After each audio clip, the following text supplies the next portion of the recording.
참된 복을 따르시기를 축복합니다.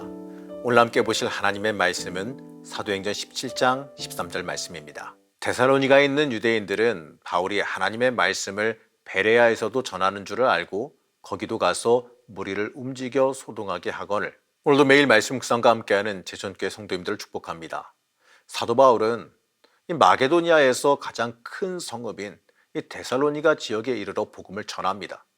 유대인의 회당에서 구약의 예언이 예수 그리스도로 인해 성취되었음을 증거했습니다. 메시아가 고난 당했다가 죽은 자들 가운데에서 다시 부활할 것이라는 이 구약의 예언을 설명하고 예수께서 부활하셨으므로 그 예언을 성취하셨음을 증거합니다. 그리고 그러니 예수 그리스도가 곧 메시아라는 것을 담대히 선포했어요. 당시 회당에는 유대인들만 있는 것이 아니었습니다. 이방인으로서 할례를 받고 유대교로 개종한 이방인들도 있었고요. 유대교의 이 매력을 느껴 참여하던 이방인들도 있었습니다. 이들에게 바울이 증거한 복음은 아주 중요한 메시지가 됐습니다.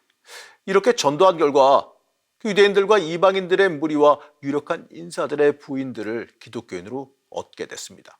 그런데 몇 주 후에 성 안에 소동이 발생했어요. 유대인들이 바울 일행을 고소하며 난리가 났습니다. 5절 말씀 보시겠습니다. 그러나 유대인들은 시기하여 저자의 어떤 불량한 사람들을 데리고 떼를 지어 성을 소동하게 하여 야손의 집에 침입하여 그들을 백성에게 끌어내려고 찾았으나 유대인들은 바울을 끌어내기 위해서 바울을 접대하던 야손이란 사람의 집에 침입해서 난동을 부렸습니다. 이 바울을 찾지 못하자 야손과 그의 몇몇 형제들을 끌어내요. 당시 성읍을 다스리던 사람들 앞에 가서 고소하며 난동을 부렸어요. 심지어 이들은요, 이 바울을 정치적으로 음해하며 고발합니다. 7절 말씀 보시겠습니다. 야손이 그들을 맞아들였도다. 이 사람들이 다 가이사의 명을 거역하여 말하되 다른 임금 곧 예수라 하는 이가 있다 하더이다 하니, 이들의 말은요, 한마디 말로 바울 일행이 로마 황제에게 대적하는 반역죄를 저질렀다고 하는 고발입니다. 유대인들은 자신들의 나라를 침공해서 멸망시킨 로마를 싫어했어요. 당연히 그들에게서 풀려나 해방되길 꿈꿨습니다. 그런데 이들은요, 이 자신들이 시기하는 바울 일행을 처리하기 위해서 로마 황제 편을 들고 있어요. 이 자신들보다 바울이 이방 사람들에게 인기를 끌자 거기에 대해 반감을 가지게 된 겁니다. 그래서 어쩔 수 없이 바울은요, 데살로니가를 떠나 베레아로 향합니다. 그곳에서도 당연히 당당하게 복음을 전하죠. 그러자 복음의 역사가 일어났습니다. 11절 말씀입니다. 베레아에 있는 사람들은 데살로니가에 있는 사람들보다 더 너그러워서 간절한 마음으로 말씀을 받고 이것이 그러한가 하여 날마다 성경을 상고함으로, 베레아 사람들은 이 데살로니가 사람들보다 복음을 더 잘 받아들였습니다. 그리고 말씀을요, 날마다 묵상하며 그 말씀대로 살려고 했어요.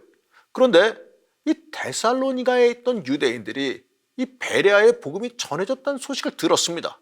그러자 그들은요, 이 데살로니가에서 약 100km나 떨어진 베레아까지 와서 소동을 일으켰어요. 13절 말씀입니다. 데살로니가에 있는 유대인들은 바울이 하나님의 말씀을 베레아에서도 전하는 줄을 알고 거기도 가서 무리를 움직여 소동하게 하거늘. 그래서 이번에도 어쩔 수 없이 바울은 또 떠나게 됩니다. 이 베레아의 교우들이 그 소동이 잠잠해질 때까지 바울이 그 지역을 떠나는 것이 좋겠다 여겼기 때문입니다. 오늘 말씀에서 보면 유대인들과 이방인들의 그 반응이 참 다른 걸 보게 돼요.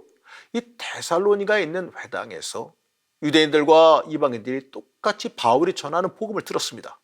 바울은 회당에 나아가서 말씀을 전할 때 유대인의 관습을 따라 전했습니다. 구약의 예언을 근거로 하여 예수 그리스도께서 그 예언의 성취자가 되심을 증거했습니다. 그런데 같은 복음을 들었는데 어느 한쪽은 복음의 대적자가 되었고 어느 한쪽은 그 복음을 받아들였습니다. 여러분, 그 이유가 뭘까요? 유대인들은요, 바울이 전하는 복음 그 자체에 관심이 아예 없었어요. 그저 자신들이 이 전도하여 만들어낸 이방인 유대인들이 빠져나갈까 싶어서 경계만 한 겁니다. 이 복음보다 이 자신들의 기득권 유지에 더 큰 관심이 있었기 때문에 그래요. 하지만 이방인들은 그렇지 않았죠. 복음 그 자체에 관심이 많았습니다. 그래서 바울이 전하는 그 복음을 깊게 묵상하고 청종하며 자신의 인생에 적용하고 받아들였습니다. 그 결과 이 같은 복음을 들었어도 서로 다른 결과를 가져오게 됩니다. 사랑하는 성도 여러분, 복음은 이 듣고 어떻게 받아들이냐에 따라서 그 열매와 결과가 다릅니다. 복음은 시대에 따라 달라지거나 변형되는 게 아니에요. 예수 그리스도의 십자가 보혈로 인해 그 대속의 은총으로 인해 우리가 죄 사함을 받고 하나님과의 관계가 회복되어 구원에 이르는 복음은 변함이 없습니다. 그러니 그 결과는 어떻게 받아들이느냐에 달려 있는 겁니다. 우리가 복음을 내 인생에 받아들인다면, 이 복음이 내 인생을 주관하게 만든다면 성령께서 내 인생에 역사하시는 놀라운 은혜를 만나게 될 겁니다. 하지만 그저 듣고 흘려보낸다면 내가 복음과 상관없는 사람, 심지어 복음의 퇴적자가 될 수도 있다는 그 사실을 잊지 말아야 됩니다. 사랑하는 성도 여러분, 우리 인생의 복음을 받아들이시길 바랍니다. 예수를 생명 삼아 복음대로 살아가기를 소망하시기 바랍니다. 그럴 때 우리의 삶이 이 성령께서 직접 역사하시는 삶, 주의 일을 이루는 복된 삶이 되어집니다. 오늘 하루도 복음을 내 인생의 중심에 받아들이며 살아가시기를 간절히 축복합니다. 우리의 주인 되신 하나님, 복음에 철저히 순종하며 복음 따라 살아가는 삶이 되길 원합니다. 오직 예수를 생명 삼고 말씀 따라 행하며 살아가기를 소망합니다. 우리를 변화시켜 주셔서 하나님의 뜻에 맞게 살아가는 복음의 삶을 살게 허락하여 주시옵소서. 오늘 하루도 붙잡아 주시기를 소망하며 예수님의 이름으로 간절히 기도드렸습니다. 아멘.